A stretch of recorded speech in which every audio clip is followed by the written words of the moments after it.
Ciao, what's up everybody? Alright, we're on Nguyen Hue. It's a beautiful afternoon here. The weather is awesome. In this video today, we're going to talk about, can Vietnam pivot in the upcoming year and become a tourist juggernaut again for Southeast Asia? They have some fierce competition right now, and I do think things are going to change. So we'll talk about that in this video. Before we get into it, if you do like this content and you want to see more, hit that subscribe button, notification all. If you want to leave a comment, awesome. If you want to like it, awesome. If you don't like it, sorry. I try hards for you. So yeah, can Vietnam actually pivot and get itself back on a footing of being one of the topper destinations in Southeast Asia? Now, we all know Thailand's the main tourist attraction for multiple different reasons. I do think Vietnam can be quite competitive again, though. Thailand is every month just doubling up on stuff to have people come more. Today they just bought out a medical tourist visa for 1 year if you want to get medical attention, as they're trying to make themselves a hub of getting medical stuff done there for a much more affordable price.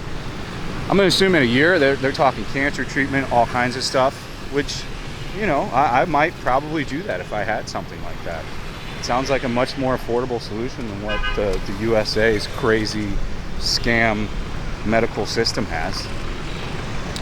So, you know, as Thailand's ramping up and offering all these easy ways to come and stay long and get easier, longer term visas, I think what's going to happen, and I'm almost positive this is going to happen next year, in the beginning of next year after Tet, is they're going to roll out new regulation.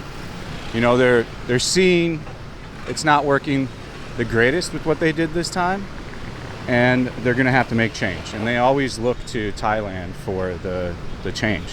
You know, we're each looking at each other. Hello. So they're all both looking to each other. I mean, it was the same with like COVID. It was the same with a lot of stuff. So what's going to happen is, if the numbers don't go up, which they actually are, I've seen a ginormous amount of tourists over the past 2 weeks coming into Saigon finally. It's really the first time that I've actually seen lots of tour groups here, book on tape tour groups. I mean, just a lot of different tourists. You know, I was sitting here today, you know, running over the concept for the video in my head, and just tourist after tourist was walking by.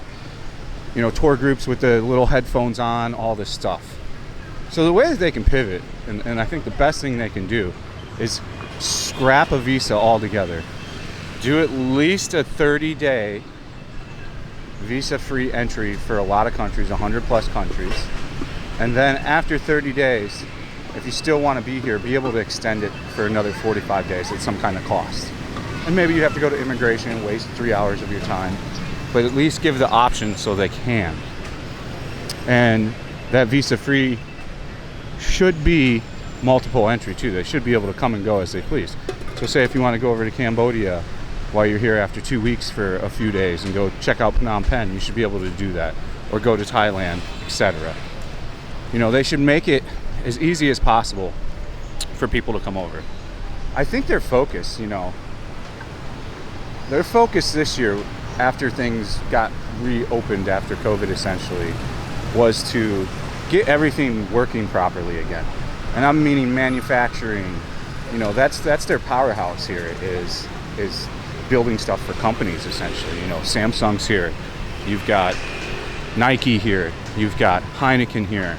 You know, they wanted to get all that stuff back running, get their employees back in, and get that engine going full steam, because that's a lot of where the actual GDP comes from. The GDP is not gigantic in tourism here, but I think if changes are made, they can really get ahead.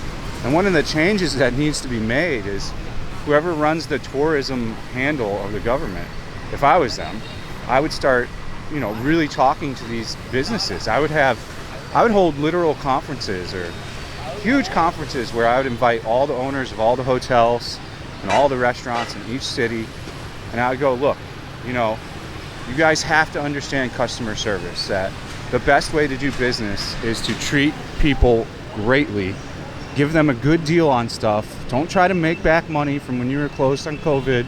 People right now don't have a lot of money to travel, you know, and they're not wanting to come somewhere where the flights are expensive, and then on top of it, the hotels are expensive, etc. So there needs to be kind of a overall vibe that let's build customer service. Let's treat the client great, the customer.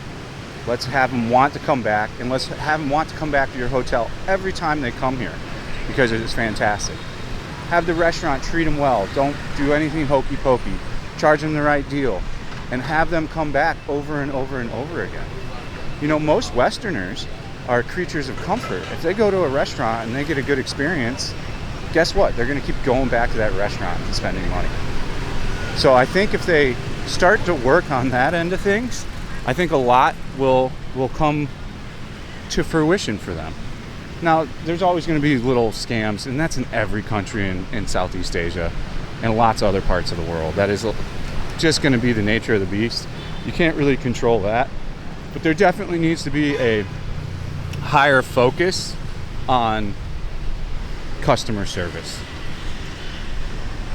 And understanding that, you know, getting the fast money is sure, you're going to get that fast money right away, but building a lifelong relationship with the client is going to be far more fruitful than just getting that one time ahead and charging extra and maybe doing something hokey pokey. And I'm sure a lot of you actually know what I mean by that. I don't have to really explain too far into detail about that. We'll lap back around. Yeah, like I said, I think if they get rid of any kind of anything, like even having to go on an e-visa site and fill that out, just get rid of it, scrap it, get rid of all that stuff, and just make it to where you can just come in visa free. Make it very, very simple. You know, it's clear that the needing a vaccine and all that stuff doesn't really. Yeah, just scrap any kind of ideas. They don't have that here, by the way. I'm just saying. Let's open her up all together. Let's open it up full. Let's start treating the customers great. Let's creating good experiences for people that come here and make people want to come back. You know, I've had the pleasure of meeting a lot of subscribers over the past 2 or 3 weeks, a tremendous amount. So I've met a tremendous amount of subscribers over the past few weeks. And, you know, one of my questions is always how do you find it? Do you feel like you got ripped off for this and that or scam? And every single person was like, especially the new people, their first time here, they're like, yeah, we got ripped off on a few things, but it's the charm of learning a new place, you know? And it's going to happen really anywhere. It's very few Asian countries aren't going to do that. I mean, mainly Korea and Japan are the places I know of that really don't have any kind of scamming of anything going on. But those two countries really are completely different than where we're at now. So as far as like roads and all that stuff that like the typical person complains about, I don't think that's going to stave anybody off from coming back. You get used to it in like 2 days. It's just a bunch of motorbikes going 20 kilometers an hour. You know, I did the video of things I like and don't like, and guess what? Traffic was in both of them. The system works. Like, it is hectic. I drive in it every day. I drive in rush hour every day. So I mean, the system works. Is it perfect? But no, it works. You get used to it. You adapt. You overcome. And you move forward. And you know, I like Vietnam. I like Saigon. I think it's a tremendous place. I got nothing but love for Vietnam. Everything here is pretty good. You know, scams are few and far. I can't even think. I think I've only had to deal with a taxi scam and the seafood place that scammed us that we did the video on, but that's really it. And you know, I don't even think the seafood place was necessarily a scam. It was just overpriced. And I had spidey sense to get out of there. I should have just followed it. But you know, we're not perfect. It is what it is. It's an experience that I learned from, and you move forward with learning from experiences. Other things they should do is focus on trash pickup. That can be a turnoff. I'm absolutely blown away that some magazine voted Phu Quoc the best Asian island destination. I mean, have they ever been to the Philippines? Did they even go there? Because holy crap, there's way cleaner and nicer beaches than... I love Phu Quoc, but there's way cleaner and nicer islands in the Philippines. Like, way. So, I mean, I thought that was a bit...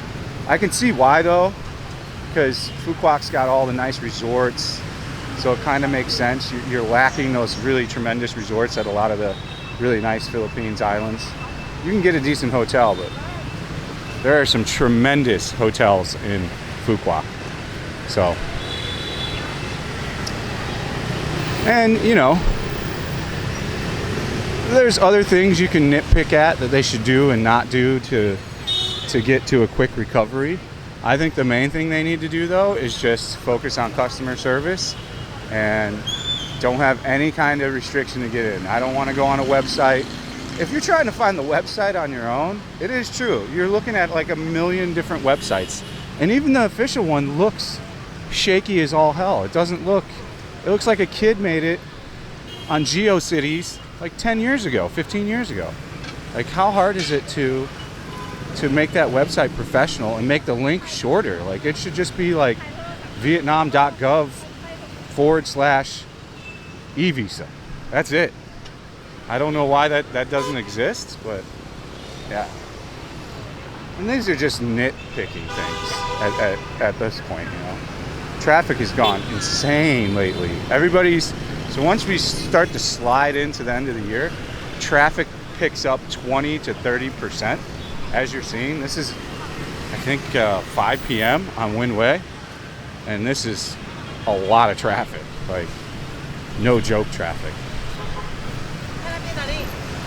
So the traffic, it's a thing, but yeah, you know, it'd be great if they did some kind of advanced teaching for bus drivers and stuff and taught them to slow down, but that's just not going to change. A lot of stuff you just simply cannot change. But other things, if you give people the tools to learn something new, I think that they can learn and adapt. And what I mean by that is, like I said, if I was Saigon City, I would take whoever handles, because there's like a guy or a group that handles tourism on the government. I would literally have a big, huge meeting and have everybody that has a business or hotel that wants to attend and go over all these things. A little thing can go a long way.